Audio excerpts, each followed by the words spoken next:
본문의 말씀을 저는 오늘 수요일과 다음 주 수요일 두 번에 걸쳐서 말씀드리려고 합니다. 오늘 본문의 말씀을 우리가 이해하기 위해서 이 팔레스타인이라는 이 땅을 생각해 봅니다. 옛날 유대 땅은 지금 팔레스타인보다 조금 큽니다. 조금 더 넓고 크다는 거죠. 그러나 큰 나라는 아닙니다. 왜냐하면 남과 북으로 길쭉하게 있는 나라인데 남북으로 길이가 120마일 정도 되니까요. 아주 작은 나라입니다. 우리나라가 38선은 우리나라의 그 허리를 묶어놓은 38선이 150마일 정도 됩니다.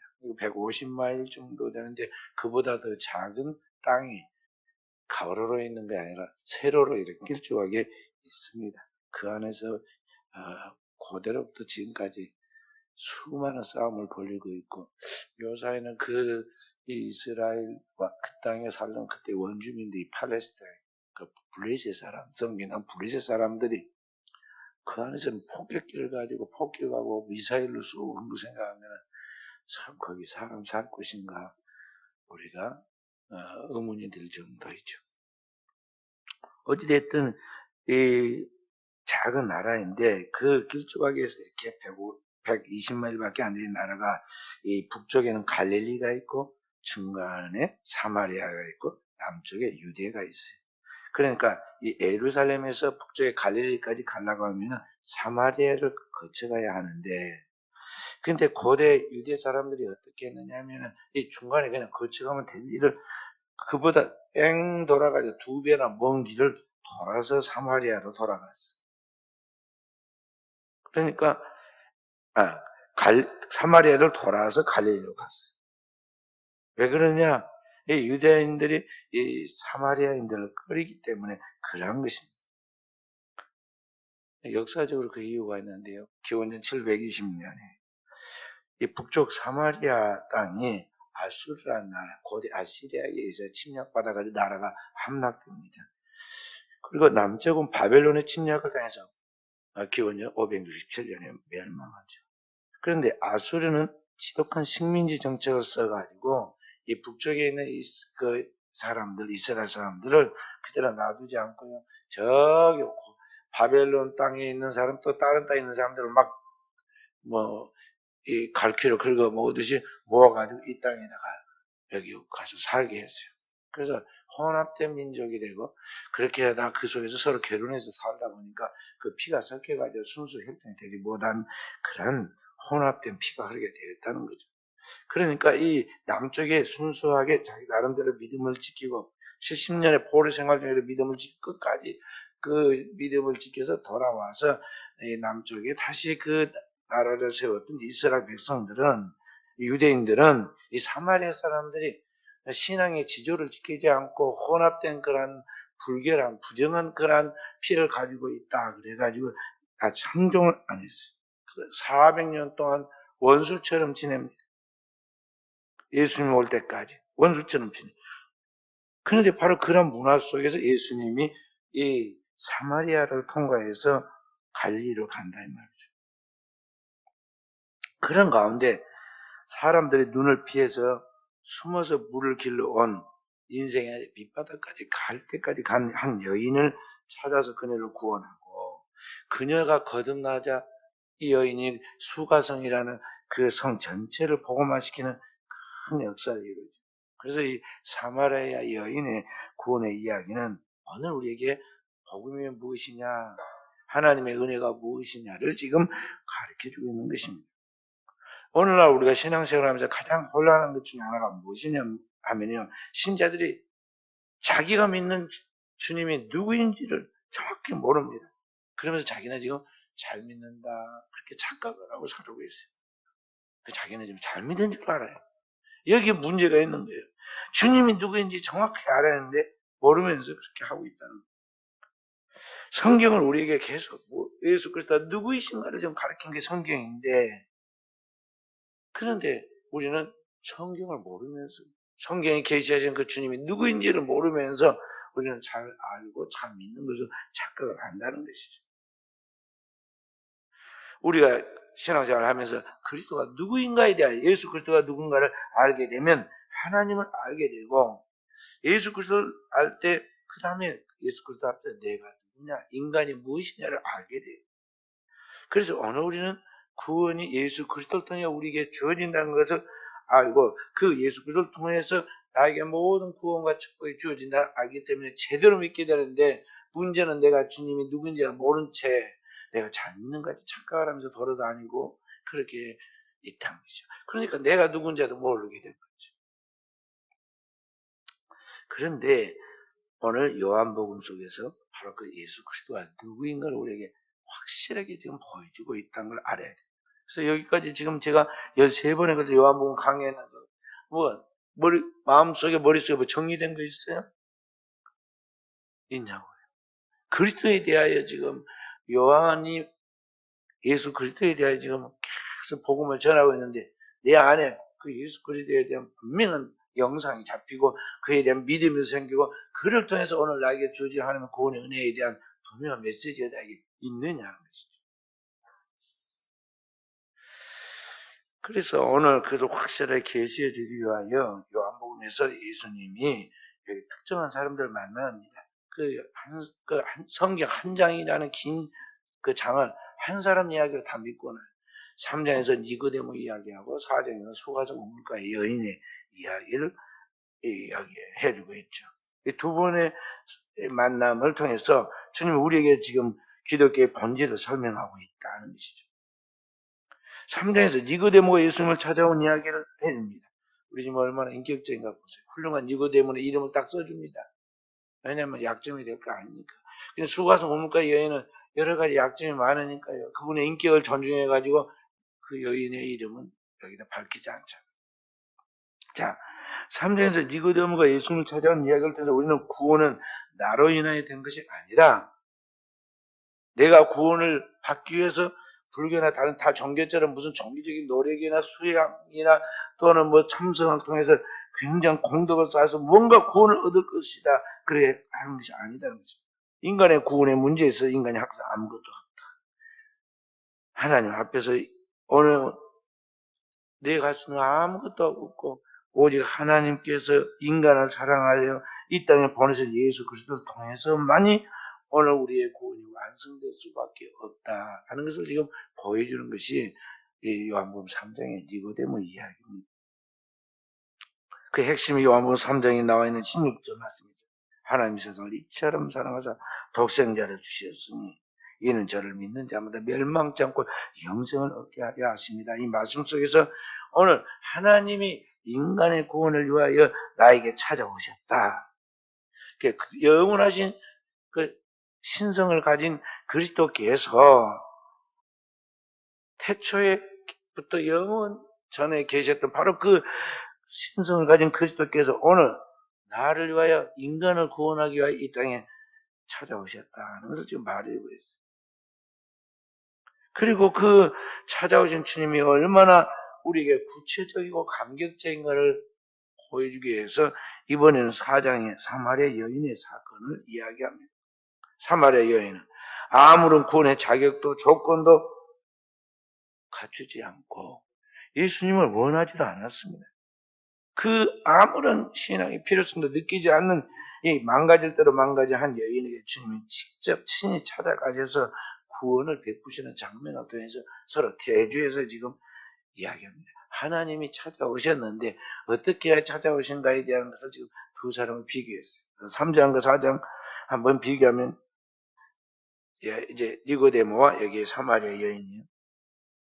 첫째로 이제 장소를 보면 니고데모는 유다, 곧 예루살렘에서 예수님을 만나죠. 사마리아 여인은 북쪽에 그 불결하다고 말하는 그 사마리아 땅, 거기에서 주님을 만납니다. 여기 니고데모는 밤에 예수님을 만납니다. 사마리아 여인은 대낮, 정오에 그렇게 예수님을 만납니다. 니고데모는 예수님을 계획적으로 준비해가지고 목적을 가지고 밤에 찾아와서 만납니다. 그런데 이 사마리아 여인은 예수님을 자기가 목적을 찾아간 것이 아니라 주님이 그에게 찾아오셔서 만났는데 우연히 수가성 우물가에서 물기 있는 그곳에서 예수님을 만납니다. 니고데모를 만나서 예수님께서 이야기하시면서 보면요, 완전히 신학적인 이야기랍니다. 깊은 신학적인 이야기랍니다. 그런데 사마리아 여인을 만나서는 예수님이 실제적인 생활의 이야기, 실제적인 이야기를 하십니다. 누가 먼저 주님께 접근했느냐? 니고데모는 자기가 찾아왔습니다. 자기 발로 찾아와서 예수님에게 이야기했습니다. 사마리아 여인은 예수님이 먼저 그 여인을 목적을 두고 찾아가가지고 만나주십니다. 인종은 니고데모는 유대인이고 여기 사마리아 수가성 여인은 사마리아인, 혼혈인입니다. 니고데모는 사회적 위치가 어떠합니까? 그는 많은 사람의 존경을 받는 지도자였습니다. 선생이었습니다. 그런데 사마리아 여인은 비도덕적이고 멸시받는 여인입니다. 성별로는 니고데모는 남자고 여기 수가성 여인은 여자잖아요. 그리고 태도를 보면요, 니고데모는 예수님을 선생이라고 부르면서 아주 존중하는데 여기 사마리아 여인은 처음부터 예수님에 대하여 적대감을 갖고 나가죠. 나중에 이제 예수님 누구신지 알고는 존경하게 되지만 처음 그렇다는 것이죠. 그리고 두 사람의 만남, 예수님과의 만나면서 보면은요, 형태로 보면 니고데모를 예수님이 아예 만나서 처음부터 막 가르칩니다. 그가 똑똑하고 굉장히 잘난 사람인데 예수님이 그에게 처음부터 그냥 진리를 쭉쭉쭉쭉 설명을 해갑니다. 반면에 오늘 이 사마리아 여인에게는 이렇게 평범하게 대화식으로 이야기를 풀어가고 그 여인에게 이야기를 걸어서 그 여인이 이야기를 자꾸 하도록 그렇게 예수님을 만들어가지고 그를 구원하는 것을 봅니다.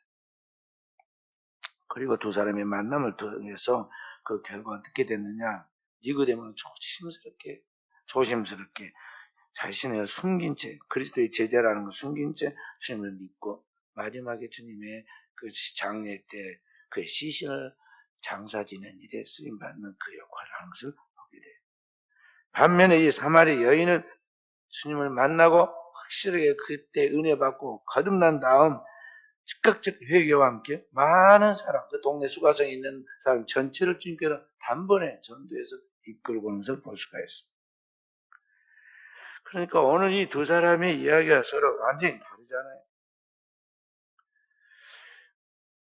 오늘 우리 기독교의 목회는 니고데모처럼 찾아오는 자를 깨우치는 목회예요. 아예 자기 발로 찾아와서 예수 믿고 그리고 이제 그 가르침을 받아서 믿는 사람. 니고데모는 뭘 것 같으냐면 오늘날로 말하면 기성신자, 교회 안에 있는 잘 믿는 신자들이라면 여기 사마리아 여인은 뭐냐면 밖에서 방황하는 한 마리 양과 같아요. 그러니까 예수님께서 이 여인을 찾아갑니다. 이 사장에 보면요. 예수님께서 유대 땅에 있다가 갑자기 제자들 이끌고 저기 사마리아로 가자고 그럽니다. 가자고 그래요. 그 성경 원어를 보면요. 여기 원문을 보면요. 거기에 그냥 가는 거 아니에요. 뭔가 목적지를 딱 정하고 목표를 하여 뭔가를 주님께서 가고 있다는 것을 그 문법에서 볼 수가 있어요. 그러니까 주님이 처음부터 저 수가성 사마리아 여인을 오늘 꼭 구원해야겠다. 그런 계획을 갖고 그 여인의 물 들어오는 시간에 맞춰가지고 부산히 땀을 뻘뻘 흘리고 지금 거기를 쫓아간 것입니다. 그러니까 오늘 우리는 이 하나님 앞에서 일을 할 때 찾아오는 자를 돌보기도 해야지만 정말 길 잃어버린 그 영혼들을 찾아가는 그러한 일들을 해야 한다는 것이죠. 한 사람은 교회 안에 다니고 있는 종교인이라면 또 한 사람은 세속적인 사람, 이 사람인데 불신자인데 그런 여러 가지 차이에도 불구하고 이 두 사람 다 공통적으로 뭘 해야 하느냐? 예수 그리스도를 만나서 거듭나야 하고 거듭나서 구원받아야 하기 때문에 그 문제는 예수님만이 해결해 줄 수 있음을 찾아오신 하늘로부터 이 땅에 인간의 몸을 입고 찾아오신 주님께서 이들을 만나서 그들에게 찾아오시고 만나서 이들을 구원해 주신다는 것입니다. 그래서 오늘 우리는 주님의 이런 그 구원의 사건들의 이야기 요한복음 3장과 4장을 제가 두 사람을 비교해서 말씀을 보면서 우리의 모습과 좀 대비해 봅니다. 오늘 우리는 니고데모에 비교한다면은 우리는 교회를 다니고 있어서 참 모범적인 것 같고 사람들한테 잘 믿는다고 그렇게 인정받고 그리고 자신도 그렇게 생각하고 존경도 받는 것 같던데요. 하나님 앞에서 주님 앞에서 보니까 니고데모처럼 신자이면서 신자가 진짜 신자가 아닌 껍데기는 아주 반들반들한데 속에는 아무것도 들어있지 않는 그러한 종교 인수가 있다는 것이죠. 오늘 현대 그리스도인들 형식에 너무 얽매여 있고 폼을 잡는 데 익숙해 있습니다.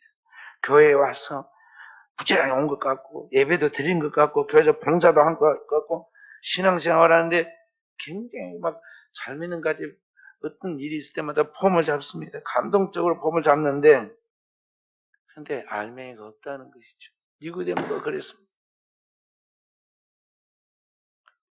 그렇게.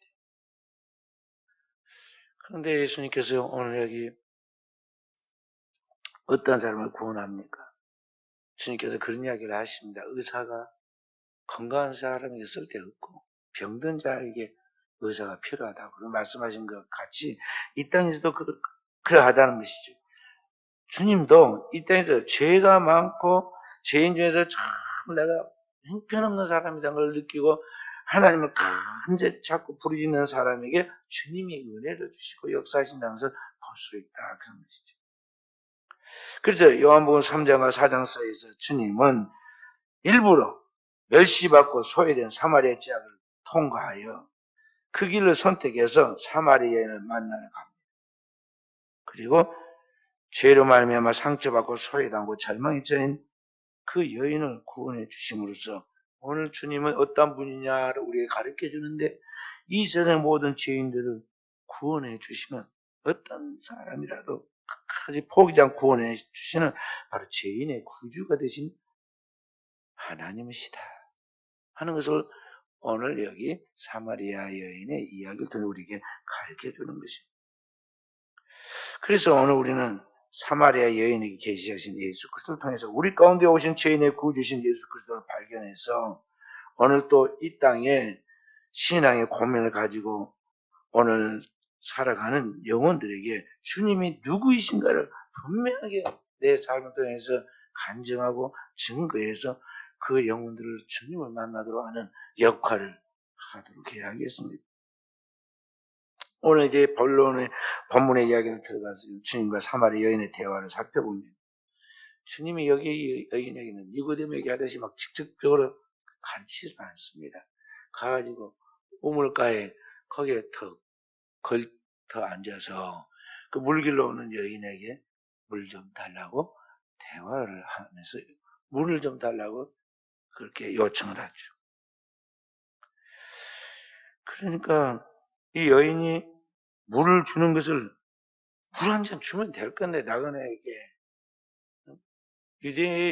이스라엘 백성들의 전통은요 나그네에게 잘 대접하다가 천사를 이거 대접하고 그렇게 구원을 받고 상을 받는 그러한 아브라함의 이야기 성경에 나와 있듯이 그 나그네를 잘 대접하는 게 예인데 그런데 여기 여인한테 큰 것도 아니고 물 들어온 산에 물을 한 잔 달라고 그러는데 여인이 퉁명스럽게 예수님이 그 물 한 잔을 거절하죠. 당신은 유대인으로서 어찌하여 사마리아 여자 나에게 물을 달라 하나이까? 이 여인은 물 한 잔도 편하게 줄 수 없을 만큼 심한 열등의식으로 가득 차 있는 모습을 보여주고 있어요. 그런데도 불구하고 예수님이 짜증내지 아니하고 이 여인의 거절에도 꾸준히 인격적 대화를 시도합니다. 그래서 그 여인을 알고 진리 가운데로 나오게 이끌어내시죠. 오늘 우리 같으면 어떨까요? 만약에 그런 가운데 물 좀 달라는데 그 여인이 그렇게 야박한 말을 탁 내뱉었을 때 어땠을 것 같아요? 최 집사님 어땠을 것 같아요? 어? 자, 우리가 상대방의 마음의 문을 열고자 할 때 어떻게 하면 가만히 생각해 보라고. 그런 말이죠. 오늘 우리는 무엇을 주면 문제가 해결될 것 같지만 그렇지는 않아요. 예를 들어서 선교지에 가면 우리보다 훨씬 못 살고 열악한 환경이 있으니까 그들에게 뭔가 막 잘 해주고 또 그들에게 필요한 것을 빨리빨리 공급해주고 또 먹을 걸 주면은 선교가 잘 될 것 같이 보이죠. 그 순간은 그러합니다. 그러나 그게 전부가 아니에요. 그 사람은 선교에 실패합니다. 우리 한국 선교가 짧은 기간에 이렇게 많은 기독교 선교가 될 수 있었던 건 뭐냐면요. 처음에 들어온 선교사들이 네비우스 정책이라고 그래가지고 우리 한국 사람들이 스스로 자기 손으로 자주 자립해서 그렇게 교회도 세우고 또 하나님을 믿으면서 자기 손으로 봉사도 하고 헌금도 하고 또 그 자기 손으로 다 일하도록 그걸 다 우리 손으로 하게 했어요. 그래서 우리 한국 교회가 빠르게 성장하게 된 것입니다. 제가 교도소 선교를 할 때 보면 사실 들어가고 빵을 안 주면요. 순천교도소 같은 게 한 600명 정도 말씀을 전으로 들어가면서 제가 들어가면 한 600명 나옵니다. 1800명 중에 3분의 1이 나와요. 그런데 빵을 갖고 가지 않으면 400명 나와요. 200명이 뚝 떨어져요. 그러니까 그 차이가 있긴 있습니다. 그래서 꼭 들어갈 때는 우리가 먹을 것을 준비해 가는데 자 그런데 꼭 그것만이 전부가 아니다는 것이죠. 그들로 하여금 섬기고 일하게 해야 돼. 그들이 자기 힘으로 일하게 해야 한다는 거죠. 그래서 제가 아는 어떤 분이 한 분이 교도소에 들어갔어요. 교도소에 들어갔는데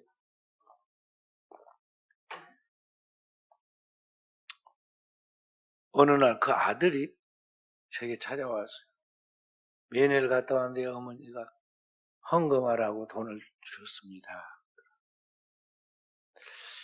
헌금하라고 꽤 많은 돈을 갖고 왔어요. 그래서 제가 가만히 생각을 해봤어요. 지금 교도소들하고 생활이 어려운데 그것을 지금 갖고 와서 헌금을 한단 말이죠. 내가 그걸 받아서 기도를 딱 하고 다시 돌려줬습니다. 아들한테. 돌려주고 내가 기도했다. 하나님 앞에 기도해서 받았다. 그러니까 이걸 가지고 가서 어머니한테 이야기하고 너희들이 지금 생활에 가는데 어려우니 그걸 보태서 쓰도록 해라. 아닙니다. 나 그러면 혼납니다. 아니다. 내가 그랬다고 그래라. 그래서 보냈거든요. 그런데 그 안에서 자기들이 자기 손으로 감동을 받고 열심히 자기 손으로 일을 하고 봉사를 하게 해야 한다는 거죠. 그러니까 주님께서 오늘 이 여인에게 처음부터 이 여인에게 지금 지치고 고단한 그 영혼에 필요한 것은 뭐겠어요? 나중에 이 여인이 막 예수님께 달라고 그랬듯이 그에게 필요한 것은 영원한 생명수를 공급해 주는 거거든. 주님이 처음부터 니고데모에게 하듯이 내가 내게 영원한 생명수를 주마. 그렇게 할 수가 있고 그럴 수가 있는데 주님 그렇게 하지 않고 뭐부터 시킵니까? 그녀가 할 수 있는 수준에서 할 수 있는 물 들어왔으니까 물 뜰 수 있는 도구가 있으니까 그 물을 떠서 예수님을 공개하도록 그것부터 하잖아요. 그래서 섬기게 합니다. 그렇게 해서 이 여인에게 물을 달라고 이야기하면서 그 마음이 열리게 하는 것을 볼 수가 있어요. 그래서 이 여인과 주님이 인격적인 커뮤니케이션이 이루어지므로 하나님의 복음이 이제 풀리기 시작하는데 오늘 이 여인이 그런 결과 예수님과의 대화 속에서 진리를 발견하게 되고 자기 앞에 계시는 그분이 누구인가를 확실하게 알게 되죠. 그분이 바로 나 같은 죄인을 구원하러 있다는 것이 구주이시다는 것을 깨닫게 되어서 얼마나 감격했으면 지금 목이 말라서 예수님께 물 한 잔 달랐는데 물 떠준 것도 잊어먹고 예수님 지금 배가 고프거든요. 여기 6시란 거 오후 난 12시를 말하는 거예요. 그 제자들이 먹을 걸 가지러 갔는데 그런데 이 먹을 것을 드리는 것이 아니라 이 여인은 물동이도 버려두고는 동네로 막 뛰어들어가가지고 그동안에 얼굴을 누가 볼까 싶어가지고 숨어 다녔는데 보통 여기에 지금 그 수가성 우물가의 여인 이 동네하고 여기 우물은 여기야 십리거리란 말이에요. 십리거리. 우리로 말하면 4km 거리예요. 꽤 먼 거리잖아요. 근데 거기 물 들어가는데 낮에는 절대 안 갑니다. 왜냐면 너무 더워가지고 이동하기 어려워. 그래서 아침이나 저녁 때 물들러 여인들이 가는데 가면서 이제 서로 소통하고 대화하고 수다 이렇게 하면서 커뮤니케이션 하잖아요. 그런데 이 여인은 낮 12시에 다른 사람들 다 쉬고 낮잠 자는 시간에 그때 물 들어갔으니까 사람들 얼굴 서로 안 부딪히려고 그런 거죠. 자신의 신상을 노출시키지 않고 싶었던 거죠. 근데 그 여인이 그런 걸 다 버리고 자기 말로 가서 일일이 동네 가서 찾아가서 사람들 깨워가지고 나의 모든 것을 말한 그분을 봐라. 그분이야말로 오늘 우리 가운데 하나님이 약속하여 이 땅에 보내시는 메시아가 아니냐 하고 얼마나 소신에 차서 강력하게 감격적으로 적극적으로 그리스도를 전했으면 그 사람들이 자다가 깨닫고 말이야 다 달려왔겠어요. 그리고 예수님께 은혜를 받고 그걸로 끝나지 않고 동네를 아예 초청을 해가지고 3일 동안 집회를 했잖아요. 그 동네 전체가 주님께서 돌아오는데 나중에 뭐라고 그들이 말하냐면 지난번에는 당신이 전도를 해가지고 우리가 교회 나가서 그를 믿었지만은 이제는 내가 직접 그분이 누구인지 알기 때문에 주님을 믿는다고 그 동네 사람들이 고백을 하면서 바라보게 되죠. 그래서 오늘 우리 주님은 어떤 분이시냐?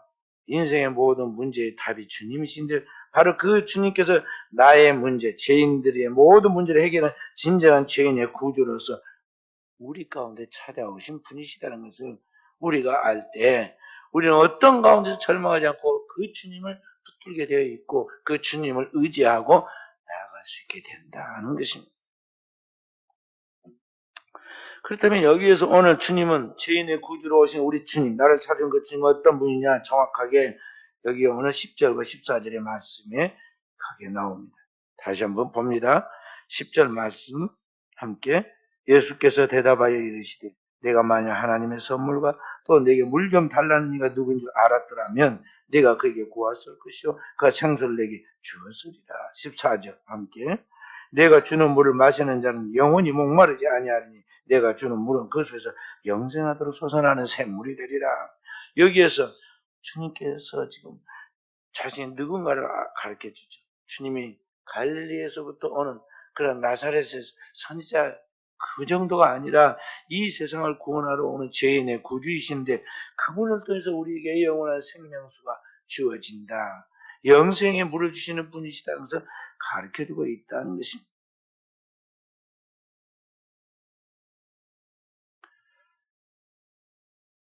오늘 주님께서는 예수 그리스도께서는 오늘 우리에게 영원한 생명수를 주는 분이시다. 내가 너에게 주는 물, 영원토록 목마르지 않는다.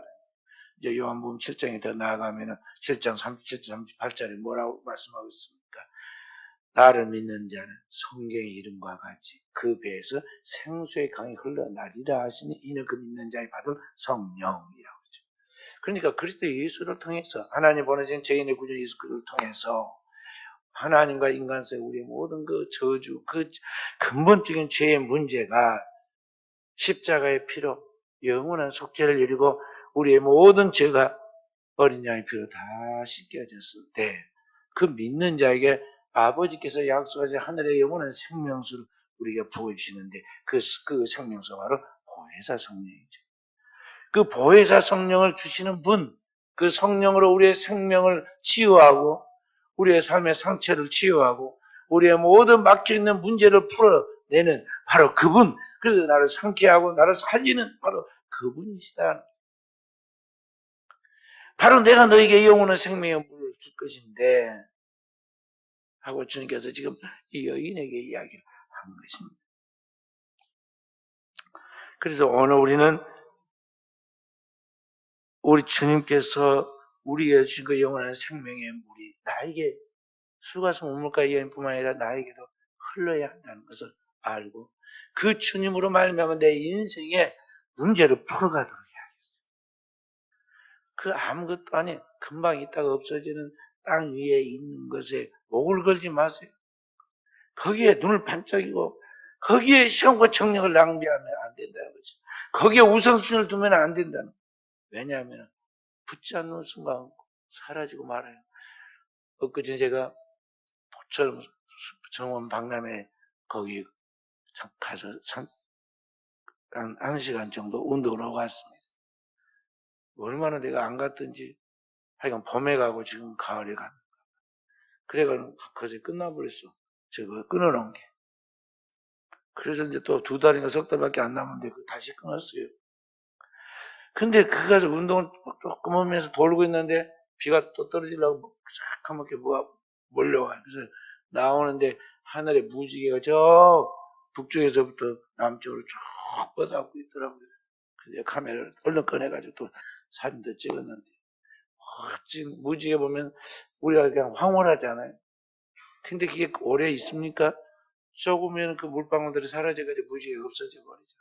인생의 삶이라는 게 이 땅에서 화려한 모든 것들, 대단한 것들, 그런 것들이 그 순간만큼 대단한 것 같지만 붙잡는 순간 다 사라지고 없어져 버리고 안개와 같고 물방울 같고 무지개 같은 거예요. 비본질적이고 사라지고 변동해 가는 것들에다가 생명을 걸지 말라는 거죠. 인생의 유한한 단 한 번의 생명을 오늘 우리는 본질적으로 영원한 진동체 아니야 거기다 둬야 돼. 그게 뭐냐면 예수 그리스도를 통하여 우리 안에 영원한 생명을 얻고 영원한 생명 유지대로 공급하시는 하나님의 성령으로 무장하는 것이다 하는 것입니다. 문제는 그러한 것들이 우리 안에 충만이 되어 있어야 돼. 그게 없으면서 우리는 다른 것을 쫓아서 인생을 살아가니까 오늘 수가성 우물가 여인처럼 너무나 고달픈 인생을 살아가는 거예요. 이 여인은 현대 여인들보다 더한 사람이잖아요. 남편을 5이나 거쳤어요. 그리고 지금 현재도 6번째 남자하고 살고 있는데 주님의 이야기는 그도 내 남편 아니다. 주님이 얼마나 너그럽게 그를 감싸준가 봐봐요.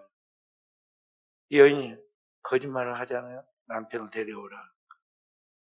지금 여보 하면서 부르고 같이 한 사람이 있었잖아요. 근데도 나는 남편이 없나이다. 그리고 거짓말하니까 그 거짓말 하지 마. 그렇게 주님 말씀하지 않고 뭐라고 그래요? 내 말이 맞다. 내가 남편 5 있어도 그 진짜 남편 아니었고 지금 현재 살고도 있지만 그 남자는 남편 아니잖아. 그게 진짜 남편이 없단 말이 맞는 말이다. 그렇게 딱 해주시고 처음 본 남자가 완전히 자기 과거 현재를 다 알고 있잖아요. 그러니까 이분이야말로 진짜 선지자구나. 그래 당황해가지고 말꼬리를 막 돌리잖아요. 우리 조상은 어쩌고, 뭐 유대인은 어쩌고 막 이러면서 이야기를 하죠. 그래 주님이 또다시 저리 삼천포로 빠져간 그 대화를 다시 끄집어다가 이야기하시잖아. 그래 성전 건물이 중요한 게 아니다. 장소가 중요한 게 아니다. 예배자가 중요한데 어디에 있든지 예배자가 영과 진리를 하나님께 예배하는 것이 중요한데 그 예배자를 하나님께 찾으신다. 하나님의 영이시니 영과 진리를 예배한다. 가르쳐 주시고 도망갈 수 없는 줄 알고 진리 안에서 약속하신 메시아가 오면 나도 그렇게 할 것입니다. 그러니까 내 앞에 서 있는 내가 그니라. 주님이 자기를 드러내서 계시해 주시죠. 한 번도 예수님께서 내가 메시아다고 말 안 했어요. 아무한테도. 그런데 주님께서 이 여인에게만큼 직접 자기를 계시해 줍니다. 내가 말하는 내가 바로 그다. 주님께서 이야기하죠. 그러면서 주님 영안이 열려가지고 이제 자기 앞에 하나님께서 아브라함 때부터 약속하신 그 구원하시는 메시아가 자기 앞에 있다는 사실, 자기를 찾아오신다는 사실, 자기에게 생명수를 주시고 자기의 문제에 답을 주시는 바로 그 주님이 계신다고 하면서 너무너무 그 순간 이제 감격한 것입니다. 그러니까 목적도 잊어먹고 물동이를 버리고 동네를 막 쫓아간 거예요. 그 창피하고 뭐 그런 걸 떠나서 이제는 자기가 감추던 자기가 자기 입으로 내가 만난 그리스도를 보라. 나의 모든 것을 알고 다 말하는 그분 와서 보라고 이야기하니까 그 사람들이 동네 사람들이 짜증내지 않고 다 찾아왔잖아. 얼마나 감격에 차서 주님을 드러냈으면 그러겠어요. 오늘 우리가 왜 전도하지 못하느냐? 왜 가정을 구원하지 못하느냐? 내가 만난 주님이 지금 없다는 거예요. 내가 만난 주님에 대한 감격이 없고 그 주님을 만나서 나의 모든 문제가 풀려서 내 인생의 답이 나오지 않았기 때문에 그런 것들이 없으니까 완전히 남의 이야기하듯이 무관심하고 마치 누구를 위해서 교회를 다녀주는 것 같이 그렇게 신앙생활을 피상적으로 하니까 그러니까 이게 전도가 안 돼요. 가정이 제대로 구원이 안 되는 게 그렇다 이 말이에요. 그래 완전히 주님 앞에 우리 올인해야 돼. 신랑 되신 주님과 신부된 성도가 완전히 사랑이 불이 타야 돼요. 불꽃이 타올라야 돼. 그 사랑의 결과가 자녀를 출산하는 거 아니야? 자녀가 아이를 낳잖아요. 사랑의 결과가. 그런데 진짜 주님을 믿고 나면요. 제 2세가 나오게 되었고 있어. 이 여인은 하룻밤 만에 단번에 동네 전체 사람을 다 전도해서 믿음의 자녀를 만들었잖아요. 오늘 우리에게 이러한 주님과의 만남이 있어야겠고 그 주님과의 만남 속에서 내 영혼을 촉촉히 적시는 생명이 흘러서 그 생명수 성령이 나를 살리고 나를 만나는 영혼들을 살려서 생명수 강가의 좌우에 많은 생명 열매가 맺힌 것까지 오늘 그 믿는 그리스도에 있는 곳에 영혼의 구원의 역사가 나타나게 될 것입니다. 오늘도 저와 우리 사랑하는 성도들에게 이러한 성령의 풍성한 결실이 주어져서 하나님께 영광 돌리고 이 땅에 하나님의 소망이 하나님의 꿈이 이루어지는 역사